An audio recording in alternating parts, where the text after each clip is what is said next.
नमस्कार दोस्तों। आज चौथे चैप्टर का डिस्कशन करेंगे।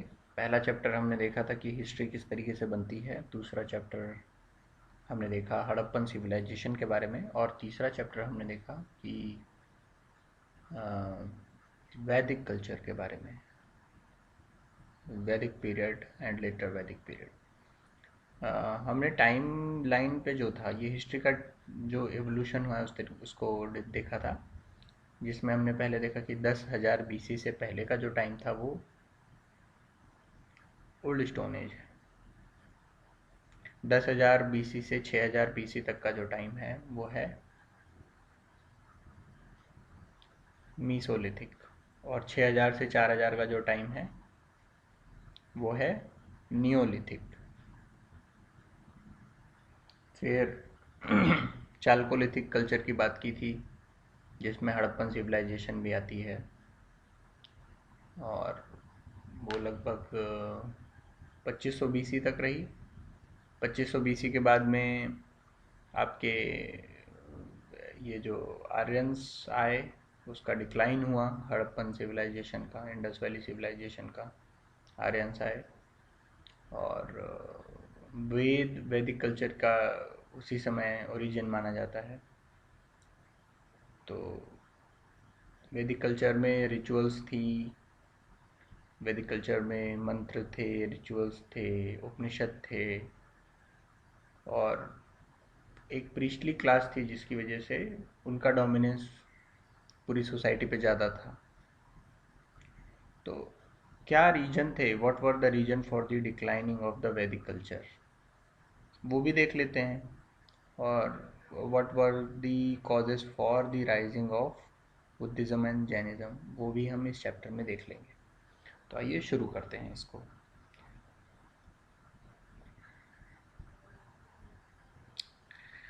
देखें तो 6th सेंचुरी बीसी जो है वो एक वंडरफुल सेंचुरी कही जाती है।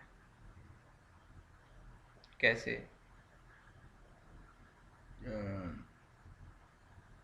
6th सेंचुरी बीसी में क्या हुआ था कि बहुत अच्छे अच्छे थिंकर्स आ रहे थे, बुद्धा, महावीरा और जोरास्टर, कन्फ्यूशियस।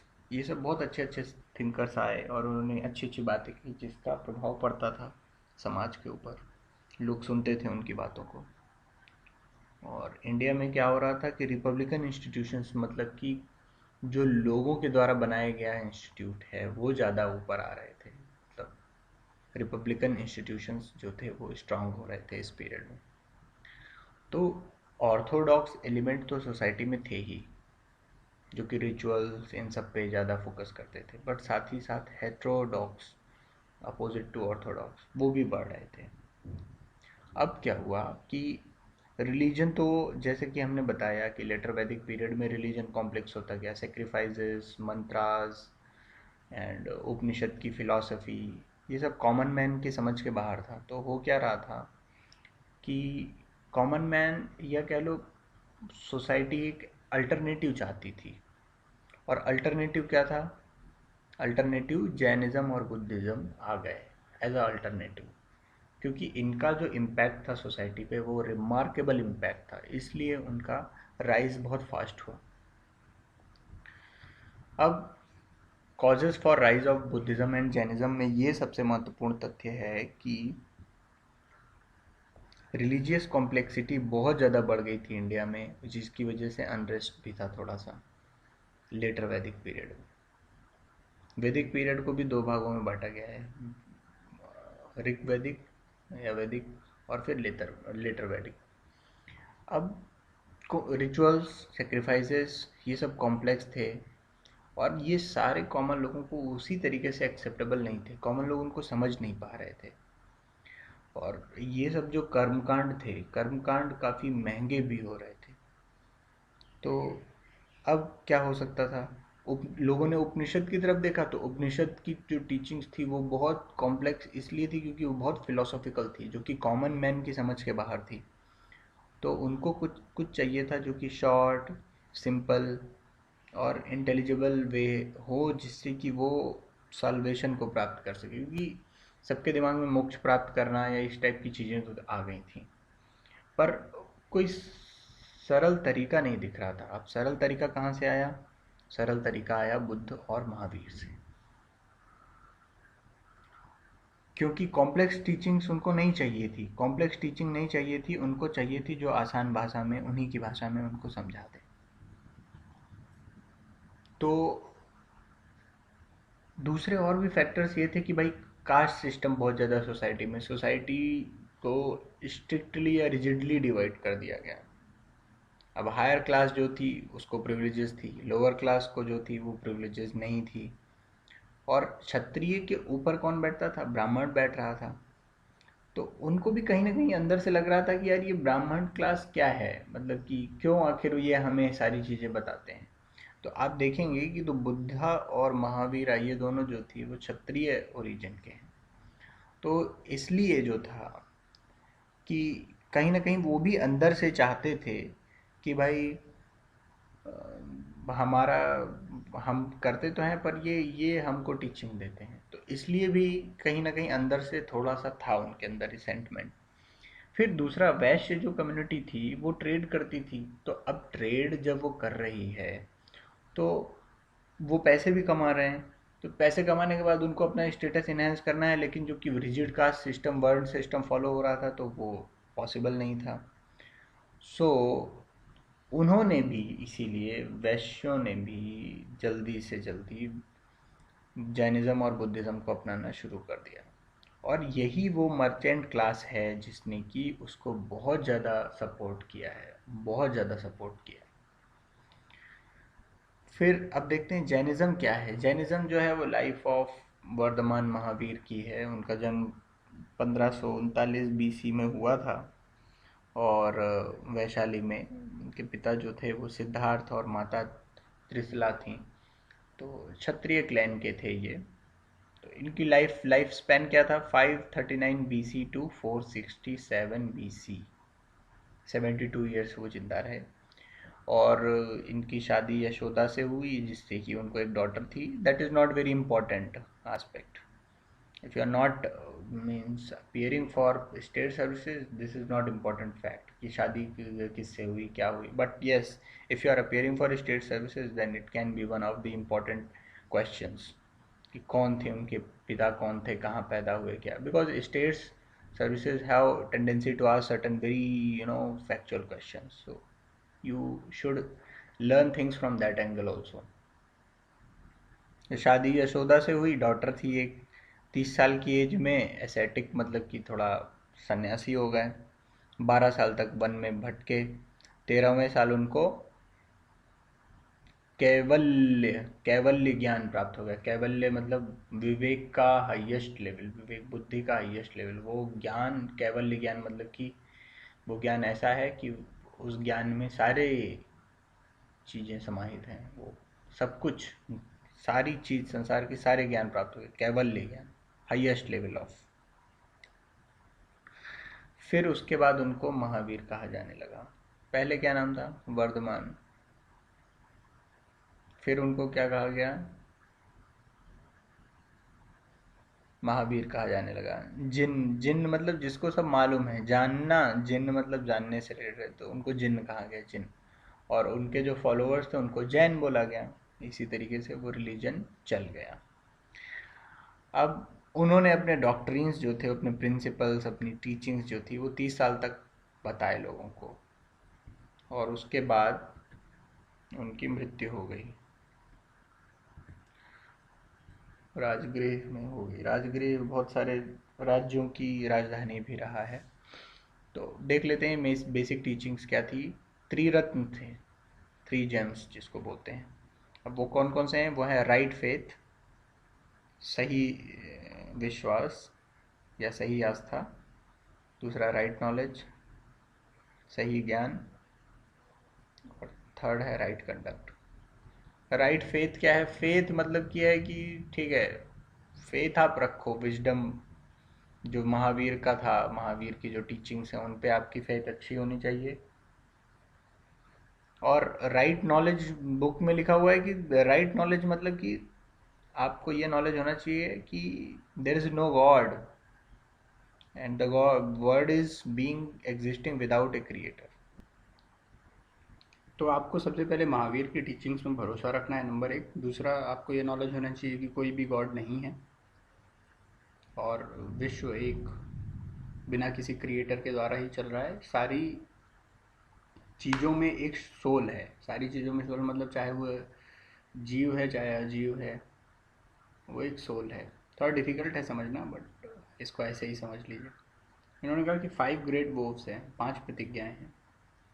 किसी को हार्म नहीं पहुंचाना है, नॉट टू इंजर लाइफ। झूठ नहीं बोलना है, नॉट टू लाई। चोरी नहीं करनी है, नॉट टू स्टील। और धन संग्रह नहीं करना है, नॉट टू एक्वायर प्रॉपर्टी। और अनैतिक जीवन नहीं जीना है, not to lead immoral life. तो ये 5 टीचिंग्स हो गई उनकी, 5 ग्रेट वोव्स। पहले क्या है, इसको ऐसे तैयार करें। सबसे पहले तो त्रिरत्न है, 3 James. Right knowledge, right faith, right knowledge, right conduct. उसके बाद 5 ग्रेट वोव्स हैं। 5 ग्रेट वोव्स में not to injure life, not to lie, not to steal, not to acquire property, not to lead immoral life. ये 5 हो गए। That's all, यही इनकी teaching थी।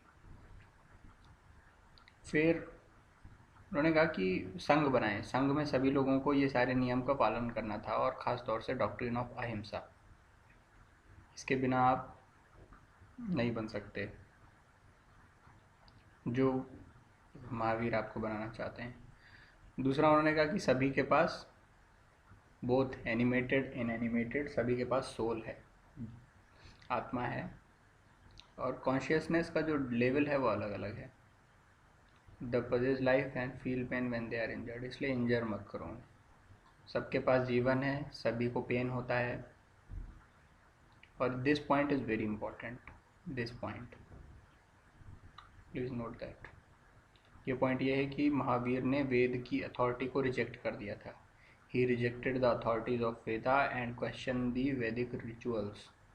ही rejected the authority of Veda and questions the Vedic ritual and objected to the Vedic ritual. ये बहुत important point है, ये प्लीज़ आप लोग याद कर लीजिए। थर्ड, उन्होंने कहा होली होनी चाहिए लाइफ आपकी, और एथिकल होनी चाहिए लाइफ। तो उन्होंने एग्रीकल्चरल की जो प्रैक्टिसेस होती हैं, एग्रीकल्चर खेती, उसको भी बहुत कठोर तरीके से, मतलब कि वो उसको भी गलत मानते हैं। क्योंकि क्या है, धरती को वो चोट पहुंचाती है, धरती को वो कष्ट देती है, वो उसके अंदर के जो कीड़े हैं और जो जानवर हैं उनको कष्ट देती है। इसीलिए वो बहुत ही सेल्फ टॉर्चर करते हैं। सेल्फ टॉर्चर मतलब कि वो भूखे रहेंगे, खाएंगे नहीं कुछ, क्योंकि खाते वो वही है जिसमें कि किसी को नुकसान न पहुंचा हो, और ऐसी कोई चीज़ नहीं है जिसे कि बिना नुकसान के बनाया जा सके। तो सेल्फ टॉर्चर है, न्यूडिटी है, कुछ पहनते नहीं हैं। सो ये सारी चीज़ें थी। उसके बाद ये किस तरीके से स्प्रेड किया, स्प्रेड ऐसे हुआ कि संघ बनाए, संघ ने बहुत सारा काम किया। तो एक तो संघ ने इसको फैलाया। दूसरा क्या हुआ कि बहुत सारे राजा थे, मौर्य थे, कलिंग में, कलिंग में ये थे करवेला, या मान लीजिए ये कदम्बा, चालुक्य, राष्ट्रकूटाज, इन लोगों ने पैट्रोनाइज किया।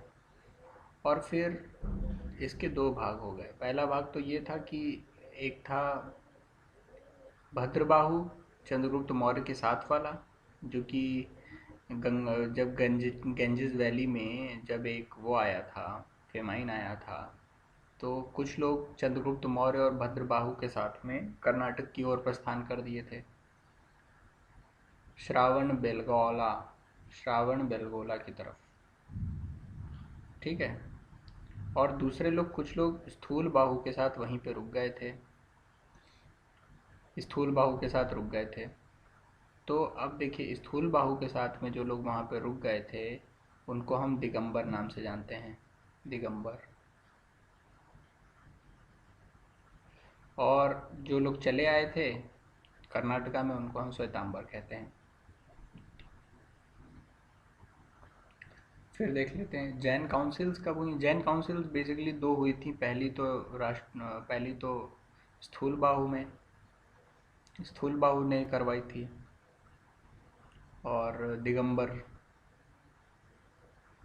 को स्थापित किया था जिसने, और वो 3rd सेंचुरी BC हुई थी, 300।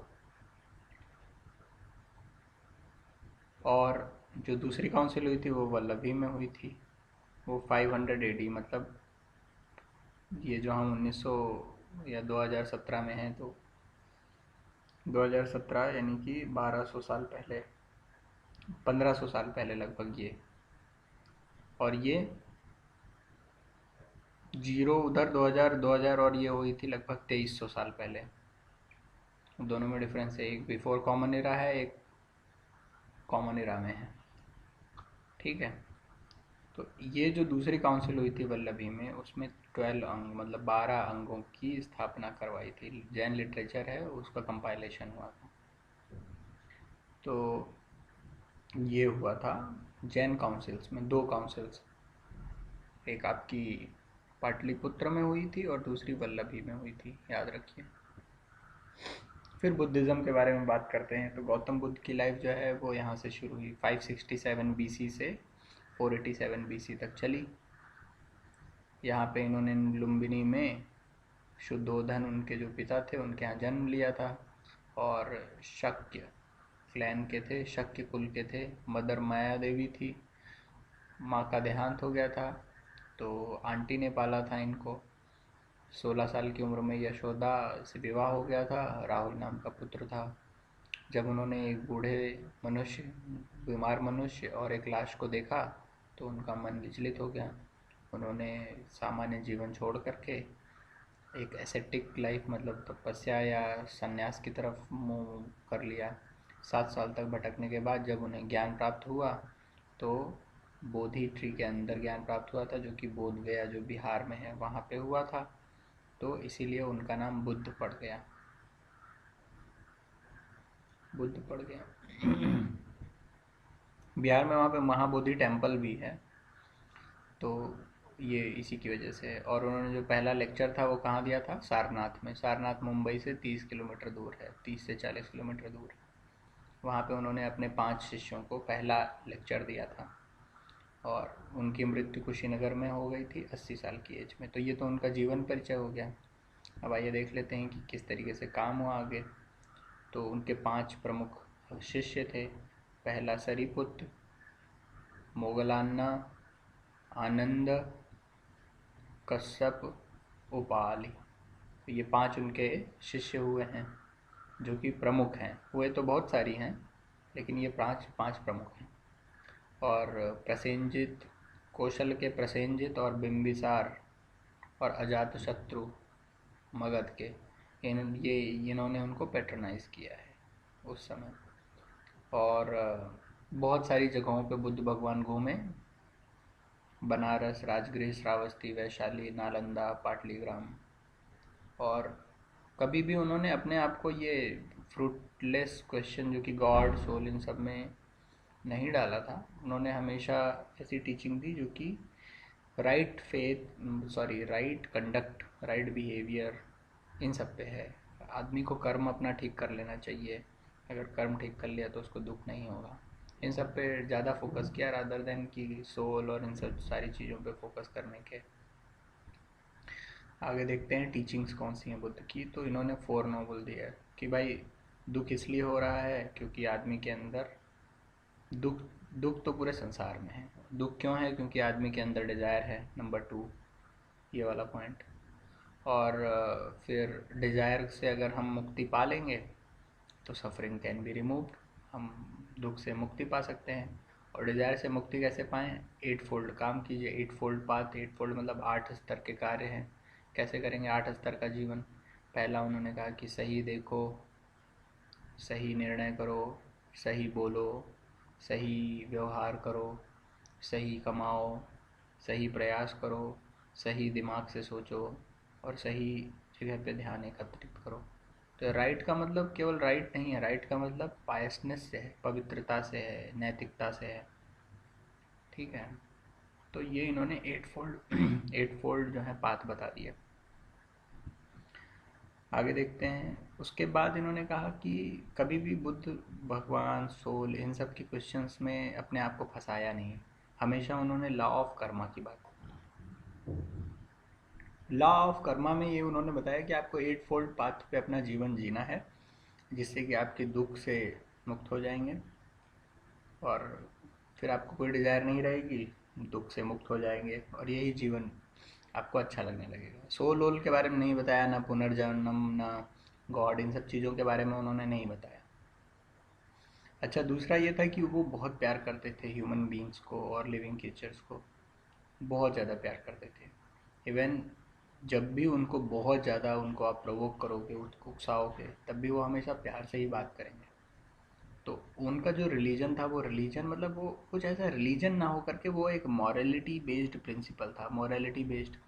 और purity of thought, word and deed, आपके काम, आपके शब्द, आपकी सोच, ये सब प्योर होने चाहिए, प्योरिटी होनी चाहिए। और उन्होंने जीवन को एक रैशनल ढंग से जीने की बात कही। उन्होंने कहा कोई भी चीज़ है उसको आप विवेक, यानी कि आप उसको सोच करके करिए, ना कि जस्ट एक अंधभक्ति में या अंधविश्वास में पड़े होकर के ब्लाइंड फेथ में चले जाइए। फिर उन्होंने डायरेक्ट कास्टिज्म पे तो कोई अटैक किया नहीं, उन्होंने ये भी नहीं कहा कि भाई ऐसा गलत है या वो है, बट उन्होंने ये सारे अपने जो उनका समाज था, अपना जो उनका संघ था, उसमें कभी इन सारी चीज़ों की परवाह ना करते हुए डायरेक्ट अटैक भले ना किया हो उन्होंने, पर इनडायरेक्टली कभी इसको सपोर्ट नहीं किया उन्होंने। उनके उनके जो संघ थे उसमें सारे तरीके के लोग थे, नीचे के लोग भी थे, ऊपर के भी लोग थे। तो इस तरीके से हम ये देखते हैं कि ये जो बुद्धिज़्म था वो एक सोशल मूवमेंट था, सामाजिक आंदोलन था। रिलीजियस आंदोलन मतलब धार्मिक आंदोलन तो था ही, मतलब, लेकिन उससे ज़्यादा ये एक सामाजिक आंदोलन था, क्योंकि उसने समाज में जो कुरीतियाँ फैली थी उस पर अटैक किया था। उसने समाज के सोचने के तरीके को बदला था। उसने समाज को ये सिखाया था कि किस तरीके से आप अपने आप को, अपने कर्मों को ठीक करके अपना जीवन सही कर सकते हैं, ना कि आप भगवान और आत्मा, इन सब चीज़ों में वो नहीं पड़े थे। ठीक है, तो ये था। दूसरा, स्प्रेड कैसे हुआ इसका, स्प्रेड इसमें भी इन्होंने संघ बनाए हुए थे। तो संघ कैसा था, एक तो मॉन्क थे उसमें, भिक्षु और उपासिका थी। तो मॉन्क ने बहुत सारे काम किए, संघ ने बहुत सारे काम किए। सरीपुत्र, मोगलाना और आनंद, ये इनके जो फेमस जो शिष्य थे, उन्होंने बहुत सारे काम किए और एक डेमोक्रेटिक लाइंस पे संघ को चलाया। और इसी की वजह से काफ़ी ज़्यादा बुद्धिज़्म फैल गया था। खुद बुद्ध की लाइफ के समय ही काफ़ी फैल गया था। बहुत सारे राज्य थे जिन्होंने इसको अपनाया, मगध, कौशल, कौशाम्बी, इन सब लोगों ने इसको अपना लिया था। और अशोक के टाइम पे काफ़ी ज़्यादा फैल गया, क्योंकि अशोक ने अपने जो पुत्र महेंद्र और संघमित्रा जो पुत्री थी, उसको भी इसी के काम में लगा दिया और उन्होंने वेस्ट एशिया में इतना ज़्यादा काम किया कि ये बहुत ज़्यादा वेस्ट एशिया में बहुत ज़्यादा फैल गया, और ईस्ट में, और यहाँ पे, यहाँ तक कि श्रीलंका में भी काफ़ी ज़्यादा फैल गया। और उन्होंने क्या किया, एक लोकल रिलीजियस सेक्ट को वर्ल्ड रिलीजन में बदल दिया। और देखिए आज बुद्धिज़्म जो है ये आपके जो भी ईस्टर्न कंट्रीज़ हैं, ईस्टर्न एशिया है, वहाँ पे सारी जगह बुद्धिज़्म पाया जाता है। चाहे वो म्यांमार हो, चाहे वो कंबोडिया हो, चाहे वो लाओस हो, हर जगह वो पाया जाता है बुद्धिज़्म। तो इसका यही कारण था, ये एक ग्लोबल रिलीजन बना, क्योंकि अशोक ने इस पे बहुत सारा काम किया था। फिर देख लेते हैं बुद्धिस्ट काउंसिल। ये बुद्धिस्ट काउंसिल हुई थी चार। पहली काउंसिल हुई थी राजगृह में, दूसरी काउंसिल हुई वैशाली में, तीसरी काउंसिल पाटलिपुत्र में हुई अशोक के अंडर में, और चौथी काउंसिल हुई कश्मीर में कनिष्क के अंडर में, सॉरी वासुमित्र के अंडर में हुई थी, जो कि कश्मीर में कनिष्क के पेट्रोनाइज किया था कनिष्क ने, तब हुई थी। और यहीं से महायान आ गया था, एक नया जो सेक्ट था बुद्धिज़्म का वो आ गया था। तो हीनयान जो था वो अशोक वाला था, और महायान कौन सा था, ये जो कनिष्क ने जो फिर से काउंसिल की थी वहाँ से निकला था। हीनयान जो था, हीनयान ने त्रिपिटिका प्रचार प्रसारित किए थे, जिसमें कि बुद्ध की टीचिंग्स का कंपाइलेशन था। उसमें सूत्र था, विनय पिट्टिका थी और अभिधम्म पिट्टिका थी, और ये सब पाली में लिखे हुए थे, जिसकी वजह से जो लोकल लोग थे, जो सामान्य जनता थी, वो इसको काफ़ी अच्छे से पढ़ पाती थी। इसके अलावा देखना यह है कि डिक्लाइन कैसे हुआ। डिक्लाइन ऐसे हुआ कि जैसे कि जो जो महायान था, दूसरा वाला जो सेक्ट इन्होंने फोर्थ काउंसिल में शुरू किया था, वो धीरे धीरे आइडल वर्शिप की तरफ जाने लगा और ऑफरिंग गिफ्ट देने लगा, और इसकी वजह से क्या हुआ, मॉरल स्टैंडर्ड्स का गिरावट आ गई, उसमें ह्रास हुआ, मॉरल स्टैंडर्ड्स का, नैतिकता का ह्रास हुआ। दूसरा, धीरे धीरे फिर से ब्राह्मणिज्म आ गया था, भगवतिज्म फिर से आने लगा था। और जो सबसे बड़ी गलती इनसे हुई, ये पाली लैंग्वेज का प्रयोग इन्होंने अपने लिटरेचर में बंद कर दिया था, क्योंकि पाली ऐसी लैंग्वेज है जो कि सामान्य बोलचाल की भाषा थी, वो एक सामान्य लोगों को समझ में आती थी। लेकिन इन्होंने क्या किया था, फर्स्ट सेंचुरी एडी तक आते आते इन्होंने क्या किया, संस्कृत में ही अपने लिटरेचर निकालने लगे थे, जो कि एलीट की एक लैंग्वेज मानी जाती थी, जिसकी वजह से क्या हुआ, बुद्धिज़्म का बहुत ज़्यादा नुकसान हुआ, क्योंकि लोकल लोग उससे छूट चुके थे। और चौथा पॉइंट बहुत इम्पोर्टेंट है, पाँचवीं और छठी सेंचुरीज़ में तुर्क और हुण, पाँचवीं और छठी सेंचुरी में हुण ने पाँचवीं छठी सेंचुरी में किया, और तुर्क ने 12वीं सेंचुरी में सारी मोनेस्ट्रीज़ को बहुत ज़्यादा नुकसान पहुंचाया, जिसकी वजह से बुद्धिज़्म का बहुत बड़ा नुकसान हुआ। तो ये सब कुछ कारण थे जिसकी वजह से बुद्धिज़्म को काफ़ी नुकसान झेलना पड़ा था। फिर देख लेते हैं कंट्रीब्यूशन क्या था। बुद्धिज़्म का जो कंट्रीब्यूशन था वो बहुत ज़्यादा था। नंबर एक, सबसे पहले तो उसने अहिंसा को एक cherished value of our nation, मतलब देखिए गांधी जी में भी बाद में जो अहिंसा या ये सब आई, वो बहुत पहले से हमारे देश की मिट्टी में है, हमारे देश की आत्मा में ही वो अहिंसा बस चुकी है, और उसको बसाने का काम बुद्धिज़्म ने किया है। दूसरा, बुद्धिज़्म में देखेंगे कि तो स्तूप बहुत सारे बने, जैसे सांची में हैं, भरूच में हैं, गया में हैं। तो ये स्तूप बनाते थे, ऐसे डोम होता था, ऐसे वो स्तूप बड़ा सा ऐसे स्तूप होता था। तो वो स्तूप आपको बहुत सारे चित्रों में मिल जाएगा, इसी शेप का स्तूप होता था। सांची में भी है। चैत्य और विहार, इस पर क्वेश्चन भी आया था। चैत्य और विहार ये बौद्ध भिक्षुओं के लिए रहने की जगह और ठहरने की जगह थी, डिस्कशन की जगह थी। तो चैत्य और विहार का निर्माण करवाया, तो इससे आर्किटेक्चर में काफ़ी मदद मिली। दूसरा, एजुकेशन के क्षेत्र में उन्होंने यूनिवर्सिटीज़ जैसे तक्षशिला, नालंदा और विक्रमशिला जैसी यूनिवर्सिटीज़ का निर्माण करवाया। बहुत उच्च कोटि के लोग वहाँ आते थे, और वहाँ पे शास्त्रार्थ, या कह सकते हैं कि बहुत अच्छा डिस्कशन करते थे, फिलोसॉफिकल डिस्कशंस होता था तक्षशिला, नालंदा, विक्रमशिला में। ये भी बहुत बड़ी बात है, एजुकेशन सेक्टर को एक तरीके से तभी से काफ़ी ऊपर कर दिया था। पाली को जो है बहुत बढ़ावा मिला था, लोकल लैंग्वेज डेवलप हुई थी बुद्ध की टीचिंग में, क्योंकि बुद्ध की अधिकतर टीचिंग पाली में ही पाई जाती थी, तो पाली लोकल लैंग्वेज और अदर लैंग्वेजेस को बढ़ावा मिला था। और ये पांचवा पॉइंट सबसे इम्पोर्टेंट है, इंडियन कल्चर को इसने विश्व में फैला दिया था, एशिया के द्वारा। एशिया में तो फैलाया ही फैलाया था, लेकिन विश्व के दूसरे भागों में भी फैला दिया था। तो ये कुछ कॉन्ट्रीब्यूशंस बुद्ध के थे। तो इसी के साथ ये चैप्टर में जो भी था वो मैंने कवर कर लिया है। कुछ चीज़ें मैं इस चैप्टर का पार्ट 2 एक और बनाऊंगा, जिसमें कि जो चैप्टर में नहीं है फिर भी बुद्धिज़्म और जैनिज़्म के बारे में इम्पोर्टेंट है, वो भी डालने की इसमें से कोशिश करूँगा। और मैंने इस चैप्टर जो बुक में था जो चैप्टर, वो तो पूरा पूरा कवर कर लिया है। बुक की मैंने एक भी लाइन ऐसी नहीं छोड़ी है जो कि इम्पोर्टेंट रही हो और मैंने ना कवर की हो। और मैं और भी इस टॉपिक पे, बुद्धिज़्म और जैनिज़्म पे कुछ मटेरियल कलेक्ट करके आपके सामने ले आऊँगा, ताकि जो भी थोड़ा बहुत डाउट है वो भी क्लियर हो जाए। तो देखने के लिए धन्यवाद। आई थिंक आपको ये पसंद आया होगा। तो मेरे नेक्स्ट वीडियो का वेट कीजिए। तब तक बाय बाय, थैंक यू।